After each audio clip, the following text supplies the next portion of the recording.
plastic reconnaissance boat battles against what are possibly the most dangerous rapids on any river in the world. The 3 men in it represent 1/50th of the total members of a jumbo-sized expedition that cost £135,000.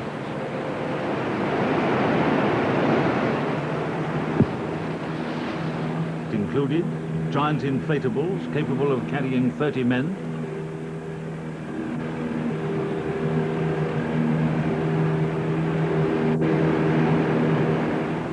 specially designed rubber boats called professionals that could be rowed through white water, small recce boats driven by 40 horsepower engines,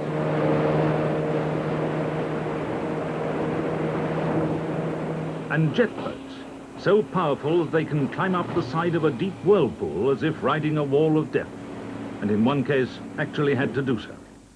It included too a beaver aircraft for dropping supplies, 8 Land Rovers and 6 Range Rovers to support the main river party and the scientific elements of the expedition.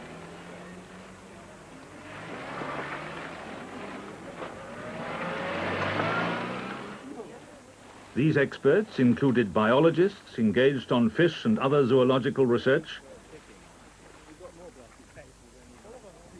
botanists. One of their concerns was the choking spread of water hyacinth along the river. Then there were the eye specialists, perhaps the most important and worthwhile part of the whole exercise. Servicemen from 3 nations, including engineers. All this weight of men and materials to conquer a river that was first discovered and navigated exactly 100 years ago. That river, once the Congo, is now called the Zaire. The vast Republic of Zaire, formerly the Belgian Congo, takes its name from the river. The Zaire is 2,718 miles long, placid for much of its length, but punctuated by 4 appalling areas of rapids, some with standing waves 40 feet high. The man who first saw and navigated the river 100 years ago, American journalist, geographer and explorer Henry Morton Stanley, leader of the 1874 expedition. The leader of the present expedition, a Royal Engineer Major, John Blashford Snell. Having completed reconnaissance of Red Gorge and Paddington Falls. Over. Zero, Roger. What is your ETA, my location? Over. Niner. Blashford Snell is no stranger to complex and hazardous exercises. In 1968, his expedition became the first to navigate the hazardous waters of the Blue Nile in Ethiopia. In 1971, he led the first expedition to cross by vehicle the 300 miles of swamp and jungle between Panama and Colombia, called the Darien Gap. Now he was leading the largest and most ambitious project of all, following in the footsteps of H.M. Stanley. The river runs north in a great loop, crossing the equator in 2 places before entering the sea at Banana. Blashford Snell's men aimed to start at the very top of the river, where the Zaire was known as the Lualaba. Stanley marched overland from Lake Tanganyika and joined the river 600 miles further north, near Nyangwe. Setting out from Zanzibar in 1874, Stanley intended to cross Africa from east to west, settling en route all the remaining geographical unknowns. It was a quest from which few expected him to return, and some openly hoped he wouldn't. 3 years before, he had already become a world figure by finding Dr. Livingstone at Ujiji on Lake Tanganyika. Stanley wrote his account for the New York Herald. Many explorers regarded finding Livingstone as a journalistic stunt. He reached Ujiji again in 1876. There he dismantled his sectional boat, the Lady Alice, and marched across country to Nyangwe. Escorted by the notorious Arab slave trader Tipu Tib and 200 of his men, Stanley set off overland rather than follow the winding course of the river Lualaba.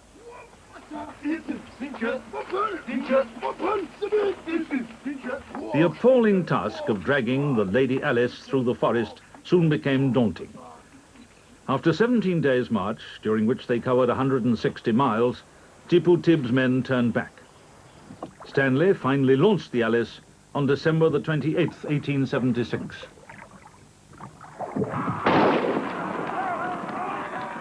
From the start, the 2,000-mile journey was one long horror. All told, Stanley fought 31 battles with natives along the banks.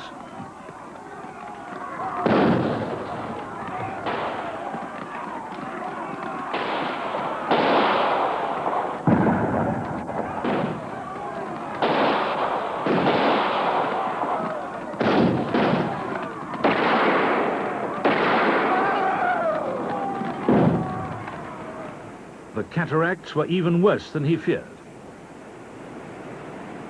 14 men were drowned in them. His total losses from fever, hunger and fighting were 165, including 3 white companions. Early on, he nearly lost one of his most faithful followers, a veteran called Zaire, who had served with Livingstone. Zaire became marooned on a small rock after his canoe had overturned. He had to stay there all night until rescue could be organized. Within 50 miles of the town of Boma, close to the mouth of the river, he nearly gave up hope. 8 men had recently died from starvation. He sent 4 picked men ahead with written messages. Within 3 days, porters arrived with mules laden with food, and Stanley was saved. With 115 survivors, all in fearful condition, he arrived in Boma. At last, the world was to recognize Henry Morton Stanley as a geographer and explorer of the very first rank. It was to mark the centenary of his great feat that this very different expedition set out in November 1974. The boats started as near to the source of the Zaire as they could get. Blashford Snell's Zaire River Expedition, ZRE for short, consisted of several separate elements. The river running party tried out their rowing technique in the professionals in some early minor rapids.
To the rowers who had learnt the use of oars in white water under American Ron Smith, veteran of the Colorado River, this was child's play. Blashford Snell had chosen these rapids as an early shakedown for what was to come. Jim Masters, veteran of the Blue Nile, was under no illusions about what might lie ahead. Nor was nurse Pamela Baker. She'd been on a previous mountain expedition in Jamaica. Roger Chapman had faced the Blue Nile cataracts and had dropped by parachute onto an isolated plateau in Guyana. These were all old hands.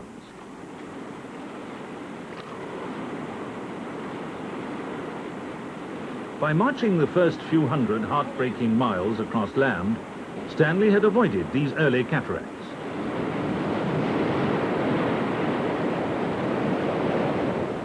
Stanley's decision was a wise one. It's unlikely that the Lady Alice would have coped with the conditions. He'd probably have had to carry her in any case. Easy. Nothing really. Feel okay?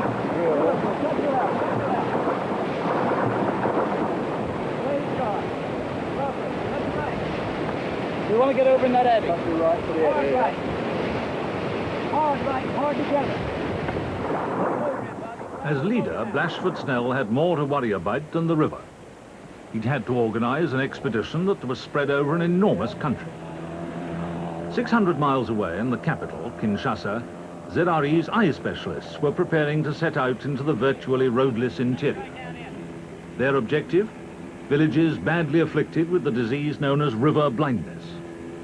Then there were parties of entomologists and zoologists to be dropped off and supplied. All this had to be planned and coordinated like a military operation. The supply system, like a good deal of the expedition, actually was a military operation. The boat crews entirely depended on the forward support teams to meet them at selected points with fuel and food. Often this meant hacking a way in through the bush to find an unnamed rendezvous on a far from complete map. Just imagine what it must have been like for Stanley, who had to carry all his supplies with him, and when these ran out, bargain with hostile tribes, or, in cases where he was attacked, take food by force. Not that Zaire had an entirely trouble-free passage with villages along the river. Memories of white mercenaries during the Civil War were still fresh. Fortunately, Zaire had Zaire Army liaison officers with them, though even these were arrested on at least one occasion.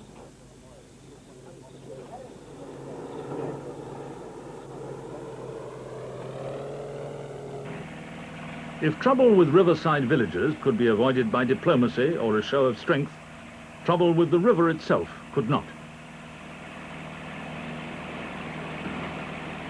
The Red Gorge lay 3 days ahead. There, as air reconnaissance by the Beaver made clear, the river was showing its muscles. Stanley missed out this part of the river, though it may have been less hostile in his day. A hydroelectric scheme has diverted part of the Zaire through this terrifying gorge. When the expedition reached it, there was too little water in it, exposing the rocks and making it exceedingly dangerous.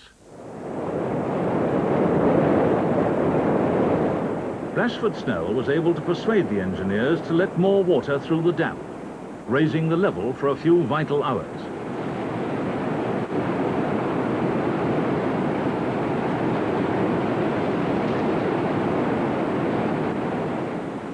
Even so, it was a rough ride, and only part of the gorge could be navigated.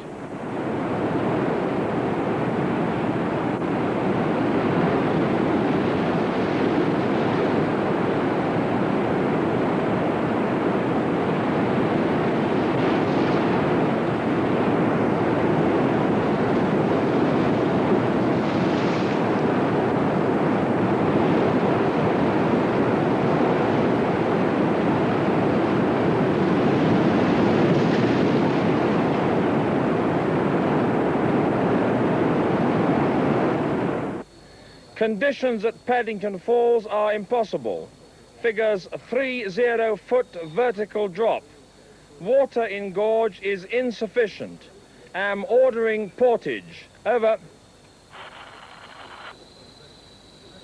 Piano, Roger, I will inform all those who need to know. Have you anything further for me? Over. Niner, yes. Inform call sign 3 to move as planned in the east. I say again, inform call sign 3 to move again as planned in the east. Over. Piano, Wilco, over. Niner, that is all. Out. They had now been on the river 3 weeks and were into fairly calm waters again. They were still 300 miles south of the point at which Stanley first saw the river, beyond the next series of cataracts called the Gates of Hell. These threatened to be one of the worst obstacles so far. The small dinghies couldn't serve to get the river party through the gates. Just ahead, at a place called Bukama, something far bigger had been brought in by the support teams.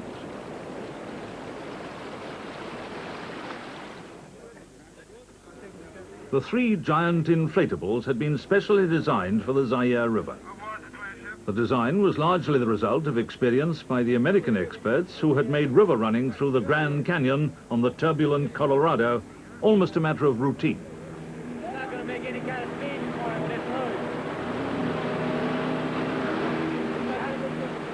move. There was certainly nothing turbulent about their maiden voyage on the Zaire.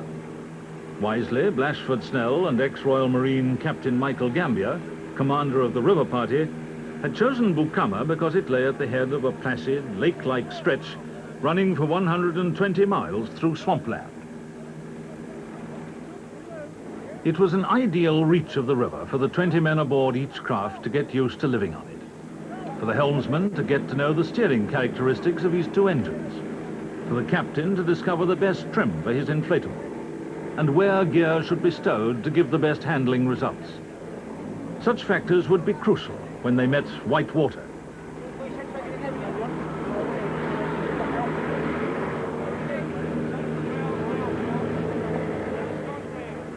In 5 days, they were through the swamps and approaching a village called Colombo.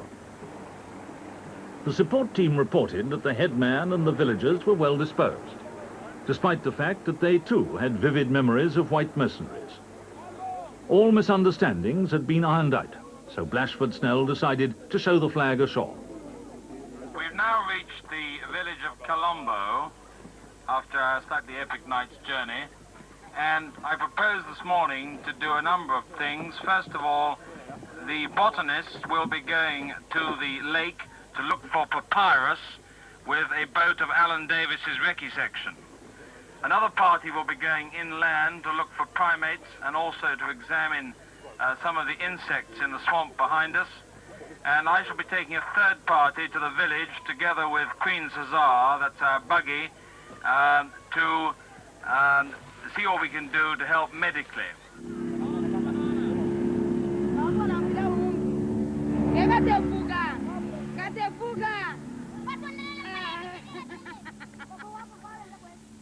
There was no river blindness in this particular village, but plenty of minor ailments that never normally received medical treatment.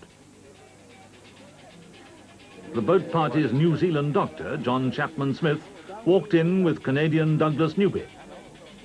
Nurse Pamela Baker, who speaks fluent French and Swahili, acted as interpreter.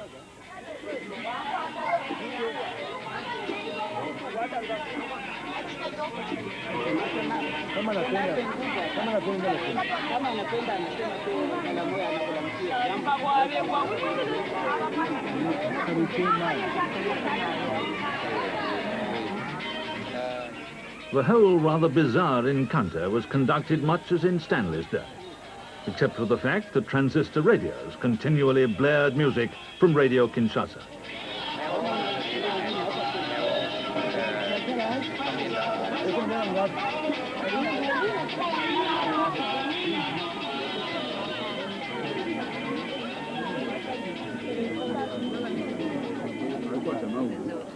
Mais c'est une chose qu'il faut beaucoup de temps pour le soigner.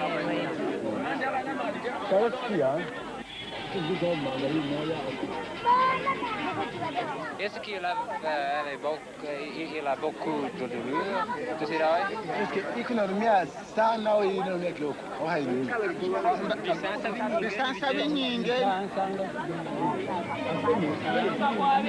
Malade dans l'autre œil.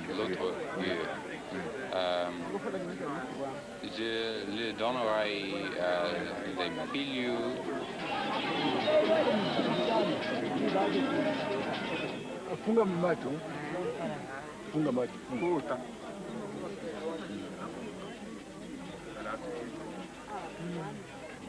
Next day they sailed on schedule, the river running due north, 150 miles towards the gates of hell.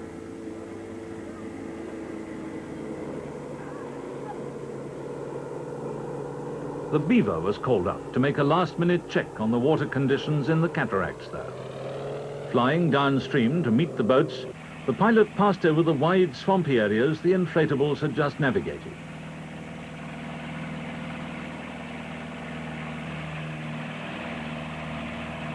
He found the river party tied up in one of the few calm stretches of water they'd see for some time. The cataracts following the gates of hell are nearly 200 miles in length. Soon he passed over the first of the rapids, white water broken up by treacherous rocks.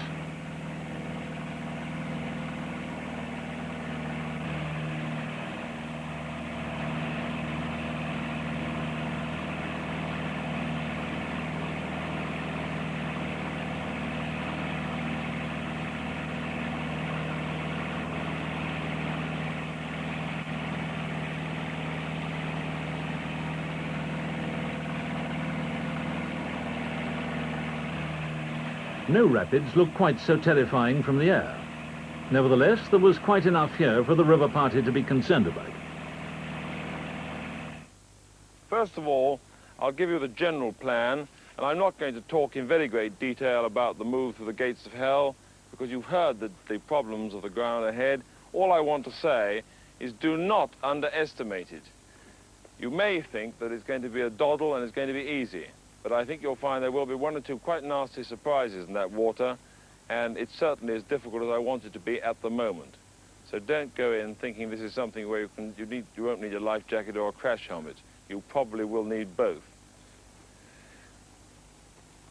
Now, the recce party under Alan are moving off this morning to mark the way through the gates, and we shall be leaving tomorrow, and I want everyone, please, ready to sail by 0830 hours, and that means on the boats with engines started and skippers reporting, please, to me 15 minutes before. But they weren't able to sail for the gates of hell quite as planned. Next morning, a typical rainy season storm blew up. They'd chosen the rainy season deliberately so that there'd be as much water in the river as possible.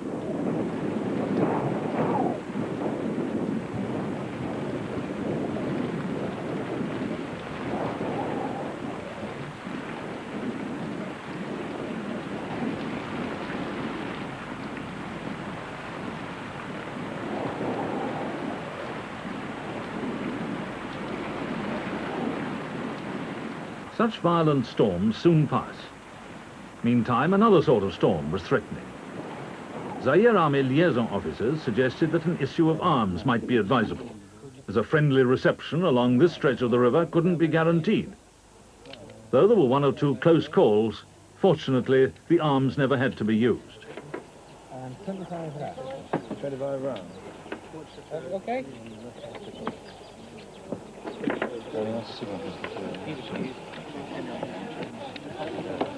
Ham 978785. 978785. Who's next? That's right. Roger. What's for you?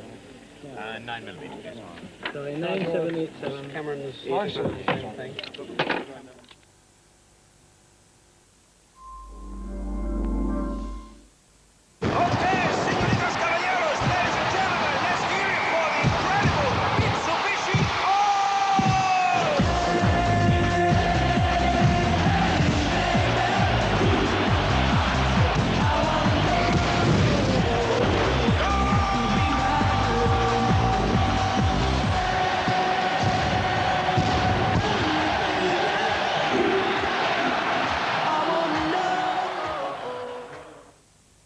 Hi, Mum. You all right? Just feeling a bit bloated. I get that sometimes. Now I'm eating one of these Activia every day. It contains something called bifidus digestivum, a unique culture from Danone which is clinically proven to help improve your natural digestive transit when eaten every day.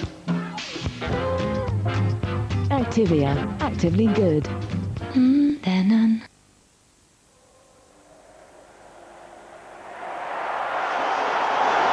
Win 2 seats at this year's Best British Events with Cadbury Dairy Milk.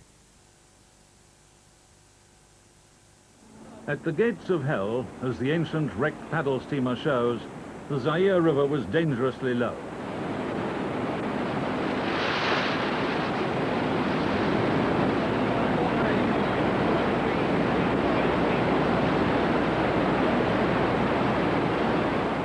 Despite low water, which exposed dangerous rocks, conditions were unexpectedly nearly perfect.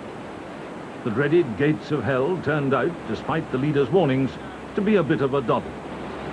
The flagship did a circle or two, she wallowed once or twice, and then took her crew of 15 safely through.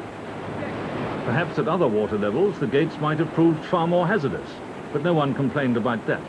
There was plenty of white water still to come.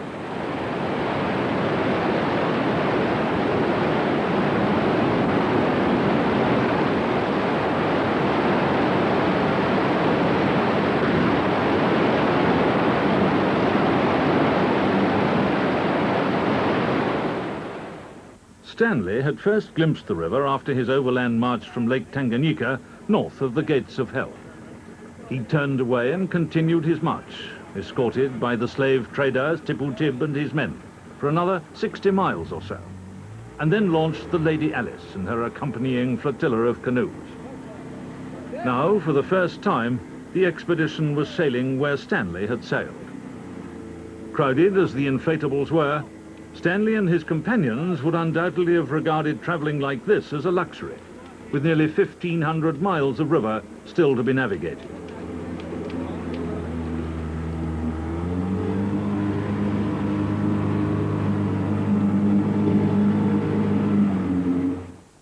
Meantime, a vital part of the expedition had arrived at its objective. They'd made a grueling overland drive from the capital, Kinshasa, to a village near Kananga. Early reports had suggested that onchocerciasis, river blindness, existed mainly in villages along the Zaire River. In Kinshasa, the team of eye specialists had learnt that the blindness was most prevalent not along the Zaire itself, but on some of its tributaries, including a river called the Lubi. The team led by Freddie Roger included 12 international eye specialists, 4 British, a Dane, a New Zealander, 2 French, 2 Belgian, and Zaireois doctors as observers.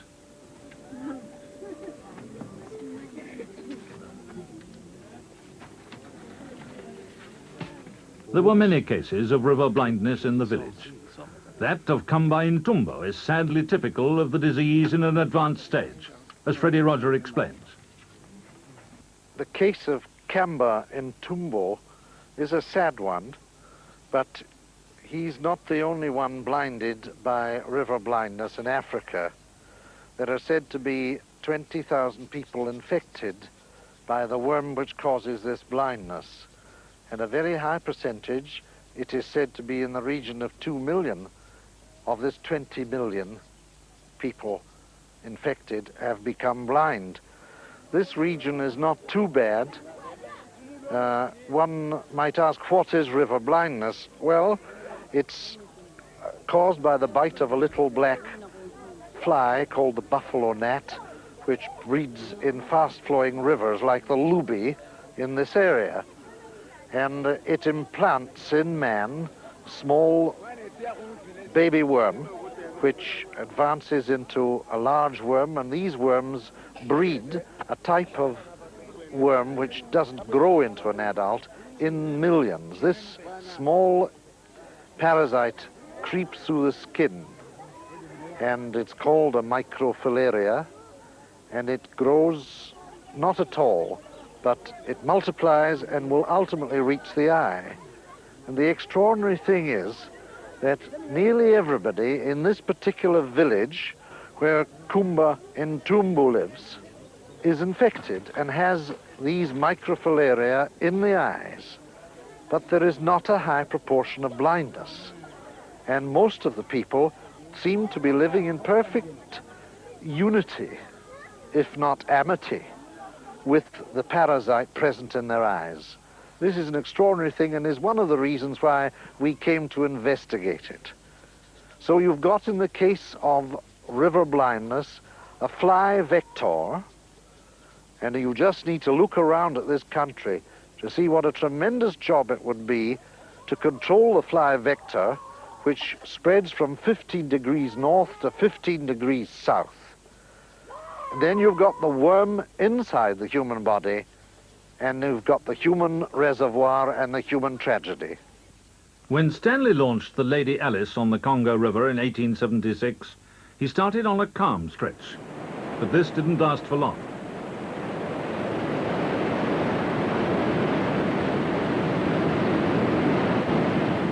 He soon met his first major obstacle, which he called Stanley Falls. A copious note-taker, he made rough sketches for this drawing of the native fish traps there. The traps are still there today. The fishermen use exactly the same methods that he witnessed.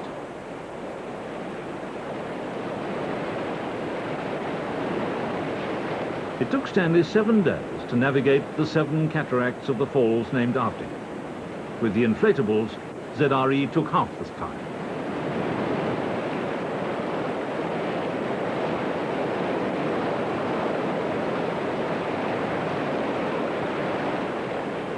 First, the Beaver had a look at conditions in the cataracts. They appeared really rough. The recce boats went through first. The giant inflatables followed.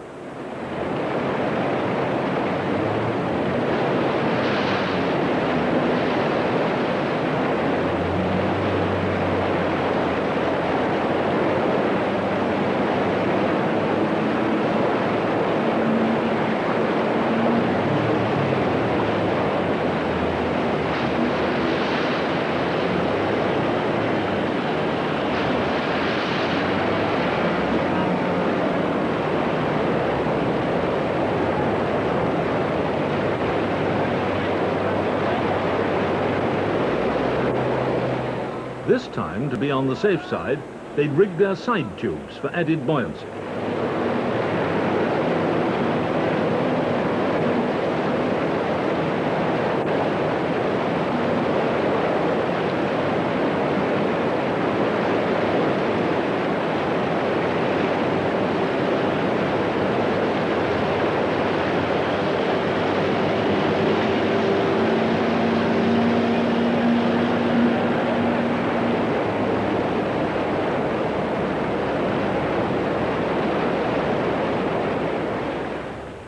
Once again, they were through quite safely, with the buildings of the modern town of Kisangani coming into sight.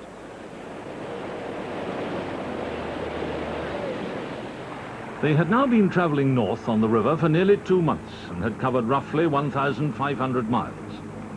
The expedition was just north of the equator, the river turning westward for the first time, with still 1,200 miles to flow before it reached the sea. Stanley had faced attack by hostile tribes all along this stretch. The river's reputation for hostility to intruders had survived, in one respect at least. ZRE's main enemy was sickness from several virulent forms of malaria, as well as from jaundice. Out of 150 members of the expedition, 114 became ill at some point, some seriously. Several had to be evacuated by plane or vehicle.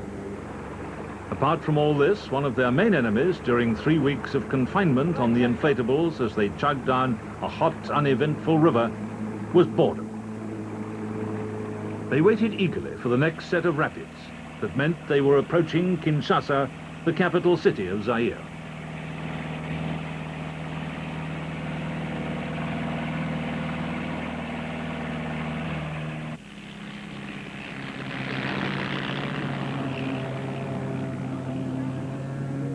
The date was December the 22nd. They had reached Kinshasa in 10 weeks.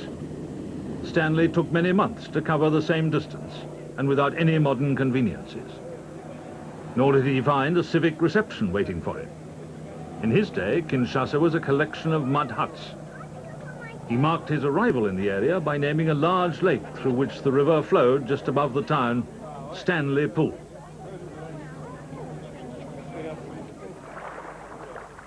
At Kinshasa, the inflatables underwent a refit. So did the Beaver reconnaissance aircraft. By far the most difficult stretch of the river lay in the 250 miles between Kinshasa and the Atlantic Ocean. Everything had to be in top form for the worst rapids they had yet faced. It was in this stretch that Stanley finally abandoned the river and came close to death from exhaustion and starvation. Immediately below Kinshasa, in the big Kinsuka Rapids, the inflatables hit it very rough indeed. The long focus lens has a tendency to flatten out the waves, but some of them were 20 or 30 feet high.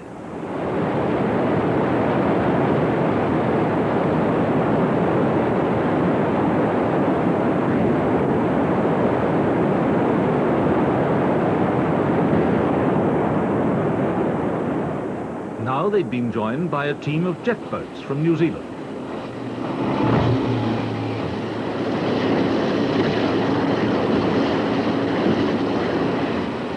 Enormously powerful, these literally swept themselves along by pumping water out at great pressure. They were able to go where even the recce boats were helpless, searching for the best passages through the cataracts and standing by for rescue work if necessary.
The giant inflatables had so far coped magnificently.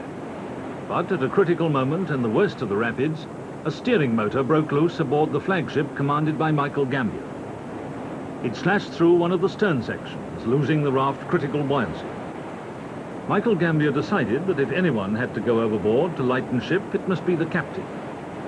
Luckily, one of the jet boats was able to dart in and pull him out of the water just in time, while a second jet boat took the stricken raft in tow.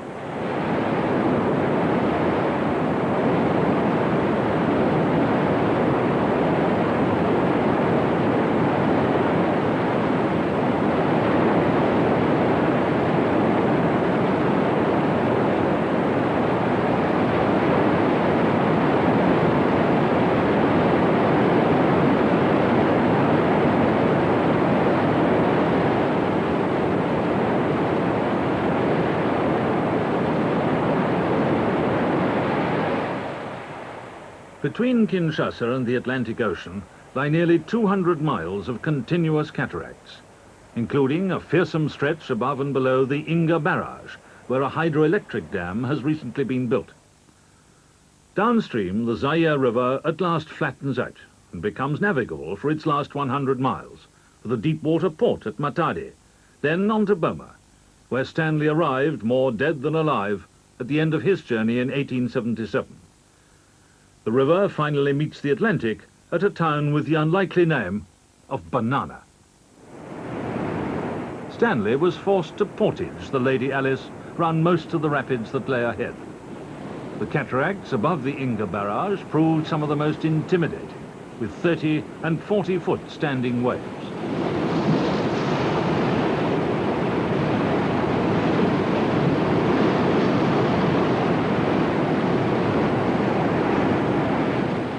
The recce boat's job at all such trouble spots was to look for a tongue of comparatively smooth water that would see the big boat safely through.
These hazardous explorations frequently discovered among the terrifying smother of white water one or two glassy glides on which the giant inflatables could survive.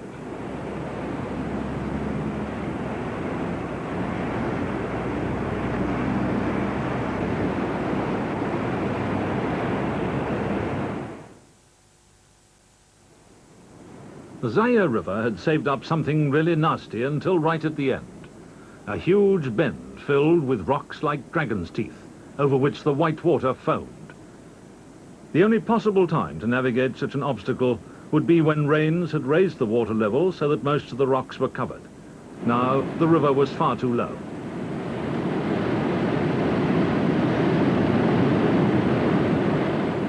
There was only one way to get round this, to haul the inflatables out and carry them, just as Stanley had carried the Lady Alice at this point.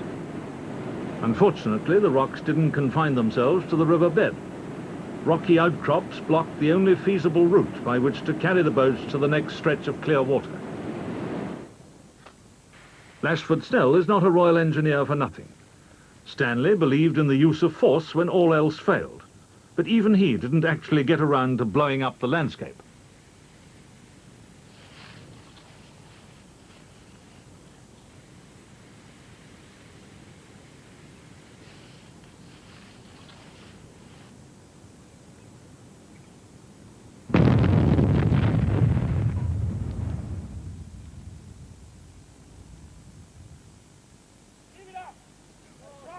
Compared with the Alice, portaging the giant inflatables was comparatively light work. In all, the expedition only failed to navigate 7 miles of the river from their launching point. Often, the small recce boats were able to pass through cataracts that defeated the giants. They were now close to the Isangila Rapids, at which Stanley finally abandoned the Lady Alice. "We have decided to leave the river," he wrote, "as it is not in our power to continue the warfare longer." As a final gesture, he had the Alice dragged up on top of some rocks overlooking the rapids that had defeated her. There he left her, to bleach and fall apart in the sun. Carried down the rough track the engineers had blasted, the giant inflatables were able once again to join the river.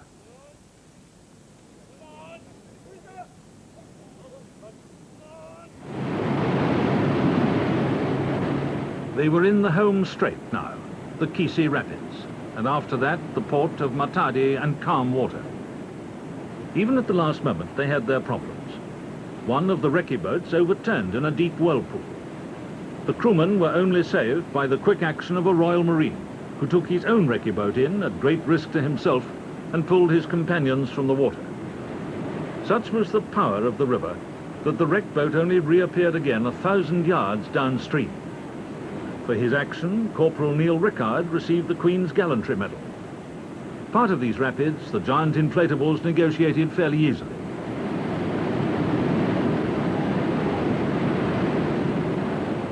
"50 miles from Boma, Stanley prepared to die if supplies didn't reach him within 5 days.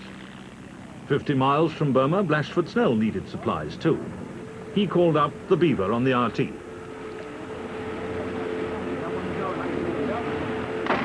A smoke float went up. A rock showing in midstream, about 200 meters down. A flare was fired.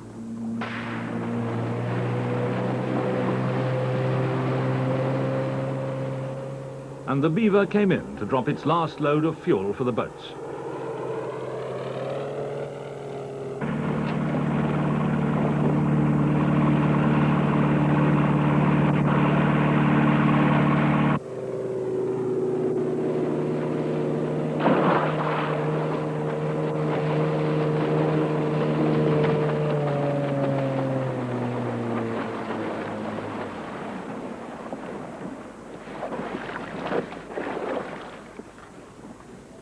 From here on, the trip became an enjoyable cruise on navigable water, a time when Caroline Oxton, who'd worked with the river blindness team, could relax and take pictures.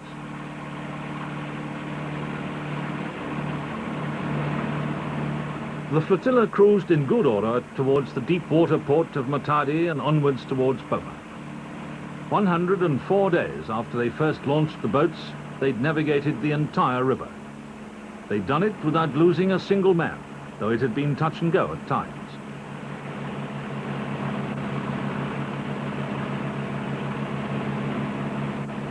The general public may be excused for wondering whether the expedition was more than a splendidly organized jolly, whether assembling all that manpower and hardware was rather like using an elephant to crack a groundnut. What is John Blashford Snell's answer to this? Well, the first thing is, of course, that Stanley could not actually carry out any scientific research. He hadn't got any scientists.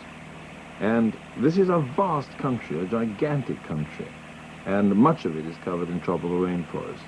And I think to put the whole thing in perspective, we've got to remember that the start of this expedition was a scientific research project. And we found that by using the river, we could actually get through the country. There are very few roads and very few railways. And so the whole movement plot depended on being able to use the river as a road. Now, having said that, the next thing to remember is, of course, that to get down this river needed a certain amount of technical skill and technical development of a special type of boat. And so you needed engineers, marines, boat experts, whitewater experts to actually do this. Because no one, not even Stanley, had actually got down this river before and go through the rapids. And so we hoped that by navigating the river, we would enable our fleet to move through, enable scientists to hop on, hop off, and to work at the sides. So it was really an exercise in mobility. But what, in such a short time, had been usefully achieved in a medical or scientific sense? If anything can justify such an expedition, it must surely lie in these directions, rather than deeds of derring-do. The scientists feel that they've been able to study the flora and fauna of the river in a way which would otherwise have been impossible, simply because, without the expedition, they couldn't have got there at all. Freddie Rogers speaks for the river blindness team. There is no cure for river blindness. The only way to approach this problem, which affects 20 million Africans and has blinded 2 million according to the World Health Organization, is to control the fly vector. So the idea of taking a team of mixed specialists working on short time in a crash program into a very difficult country, collecting 100 factors from each patient, both blind and non-blind, is a good one, because it had never been done before, and we hope that when the material collected is computed, and the factors in the blind compared with the factors in the non-blind, that we'll find some other approach to preventing at least blindness in the case of this disease. That in itself has 2 or 3 side effects that are all heading in the right direction. First, it indicates to the world that this is a disease that deserves more attention. And secondly, we have demonstrated in practice that a multidiscipline, short-term survey is a practical possibility. And thirdly and lastly, we may achieve an answer. Each of these people is obtaining material from these men that we are examining that can supply information to the Zaire government in areas that they don't have this information, areas of endemic disease. So we can give the Zaire government a tremendous amount of information that they can utilize. And I think at the same time, by going out into this vast country, we have indicated to the Zaire Ministry of Health what a tremendous problem they've got. And I'm sure they will get more support in future to cope with some of the problems that we have highlighted. As the giant inflatables drew into the last landfall at Banana, the village close to the mouth of the river, their crews had the supreme satisfaction of knowing that they'd made it. But what else had they made? Certainly not history. H.M. Stanley made that 100 years previously. Nevertheless, Blashford Snell and his men had brought off a superb piece of organization and improvisation, and they delivered their scientists to their chosen centers of research.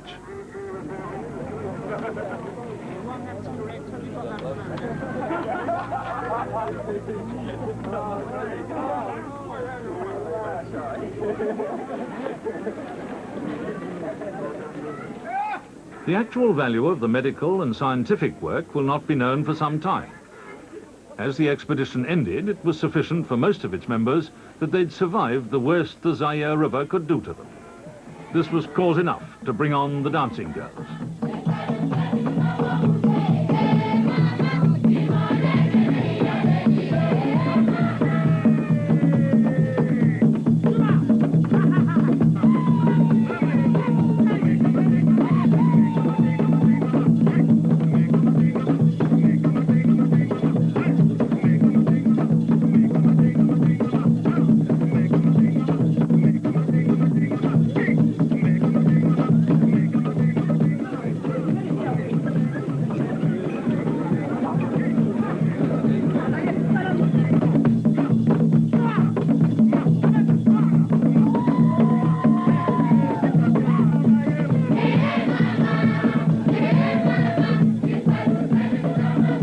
After this enthusiastic African welcome, there was the more restrained reception given by President Mobutu Sese Seko of Zaire at his palace.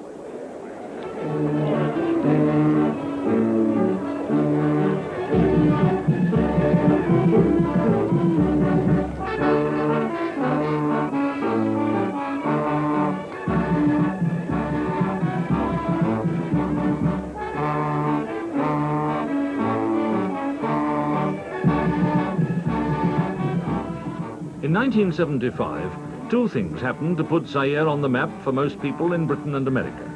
One was the Muhammad Ali Foreman fight. The other was Zaire's fights with the great Zaire River itself.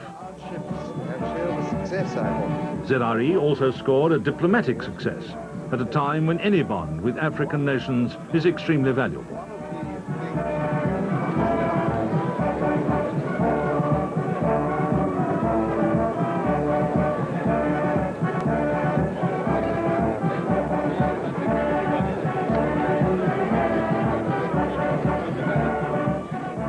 After the celebrations, all that remained to be done was to sail the giant inflatables down to the mouth of the river and out into the Atlantic to complete the obstacle course that had defeated everyone who had previously attempted it, with one notable exception: Henry Morton Stanley.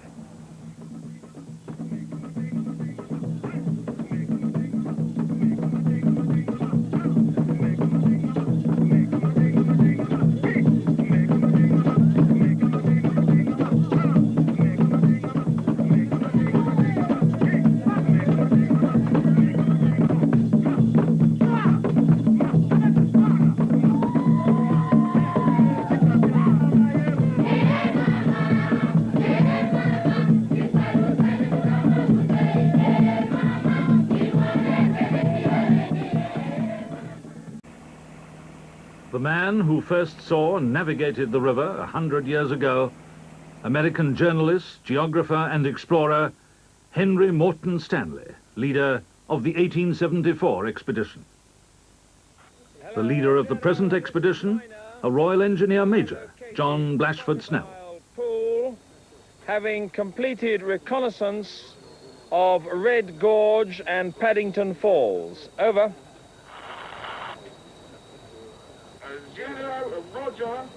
What is your ETA, my location? Over. Niner. Blashford Snell is no stranger to complex and hazardous exercises. In 1968, his expedition became the first to navigate the hazardous waters of the Blue Nile in Ethiopia. In 1971, he led the first expedition to cross by vehicle the 300 miles of swamp and jungle between Panama and Colombia, called the Darien Gap. Now he was leading the largest and most ambitious project of all, following in the footsteps of H.M. Stanley. The river runs north in a great loop, crossing the equator in two places before entering the sea at Banana. Blashford Snell's men aimed to start at the very top of the river, where the Zaire was known as the Lualaba. Stanley marched overland from Lake Tanganyika and joined the river 600 miles further north, near Nyangwe. Setting out from Zanzibar in 1874, Stanley intended to cross Africa from east to west, settling en route all the remaining geographical unknowns. It was a quest from which few expected him to return, and some openly hoped he wouldn't. 3 years before, he had already become a world figure by finding Dr. Livingstone at Ujiji on Lake Tanganyika. Stanley wrote his account for the New York Herald. Many explorers regarded finding Livingstone as a journalistic stunt. He reached Ujiji again in 1876. There he dismantled his sectional boat, the Lady Alice, and marched across country to Nyangwe. Escorted by the notorious Arab slave trader Tipu Tib and 200 of his men, Stanley set off overland rather than follow the winding course of the...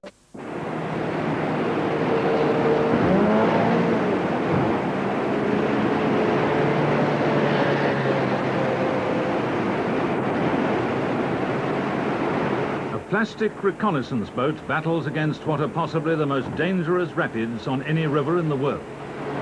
The 3 men in it represent 1/50th of the total members of a jumbo-sized expedition that cost £135,000.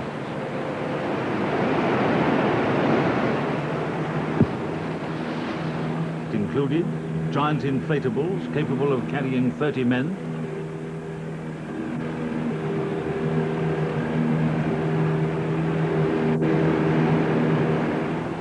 specially designed rubber boats called professionals that could be rowed through white water, small recce boats driven by 40 horsepower engines,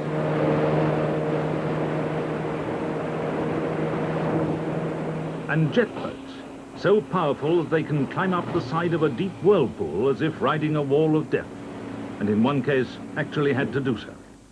It included, too, a Beaver aircraft for dropping supplies, 8 Land Rovers and 6 Range Rovers to support the main river party and the scientific elements of the expedition.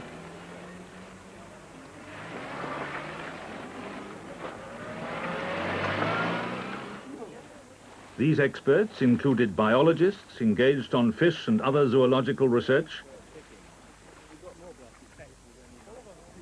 botanists. One of their concerns was the choking spread of water hyacinth along the river. Then there were the eye specialists, perhaps the most important and worthwhile part of the whole exercise. Servicemen from 3 nations, including engineers. All this weight of men and materials to conquer a river that was first discovered and navigated exactly 100 years ago. That river, once the Congo, is now called the Zaire. The vast Republic of Zaire, formerly the Belgian Congo, takes its name from the river. The Zaire is 2,718 miles long, placid for much of its length, but punctuated by 4 appalling areas of rapids, some with standing waves 40 feet high, the river Lualaba.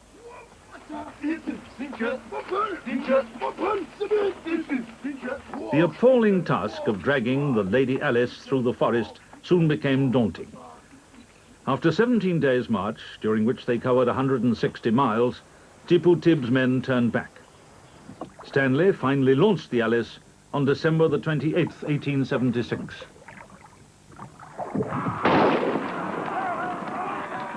From the start, the 2,000-mile journey was one long horror. All told, Stanley fought 31 battles with natives along the banks.